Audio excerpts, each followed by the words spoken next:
നാലമ്പല ദർശനത്തോടനുബന്ധിച്ച് Thriprayar center committee Bru coffee വിതരണം ചെയ്തു. തന്ത്രി തരണനെല്ലൂർ പടിഞ്ഞാറേമനയ്ക്കൽ പത്മനാഭൻ നമ്പൂതിരിപ്പാട് ഭദ്രദീപം കൊളുത്തി ഉദ്ഘാടന കർമ്മം നിർവഹിച്ചു. Devaswom manager Manoj K Nair doctor Devan പോക്കാഞ്ചേരിക്ക് ആദ്യ കാപ്പി നൽകി. Devaswom assistant commissioner A P Suresh Kumar, 8ാം വാർഡ് മെമ്പർ CS മണികണ്ഠൻ, ഉപദേശക സമിതി president Rajan Parekkattu, UP Krishnanunni, P Binu, Pravi Marottikkal, Sudheer Eranezhath, Valsan Kallingal, Usha Sudheer, Premlal എന്നിവർ സംസാരിച്ചു.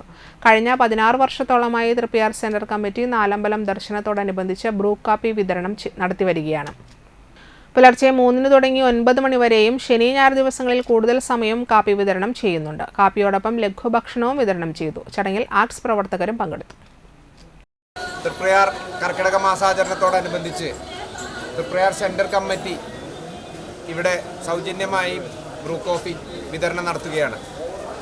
തീർച്ചയായും മുൻകാലങ്ങളിൽ ഈ കാപ്പി കുടിക്കാനുള്ള ഭാഗ്യമുണ്ടായിട്ടുണ്ടെങ്കിലും ഇന്ന് ഈ ചടങ്ങിൻ്റെ ഭാഗമാകാൻ സാധിച്ചു എന്നുള്ളത് ഏറെ സന്തോഷകരമാണ്. ഈ തൃപ്പയാർ സെൻറ്റർ കമ്മിറ്റിക്ക് ഈ തൃപ്പയാർ ക്ഷേത്രത്തിൽ വരുന്ന ഭക്തജനങ്ങൾക്ക് വേണ്ടി കൂടുതൽ മഹത്തരമായ സേവനങ്ങൾ ചെയ്യാൻ കഴിയട്ടെ. ഈ പരിപാടി ഏറ്റവും നന്നായി ഏറ്റവും ഭംഗിയായി കർക്കിടക മാസം മുഴുവൻ നടത്തുവാൻ ഈ കമ്മിറ്റിക്ക് ഭഗവാന്റെ എല്ലാവിധ അനുഗ്രഹങ്ങളും ഉണ്ടാകട്ടെ എന്ന് പ്രാർത്ഥിക്കുന്നു.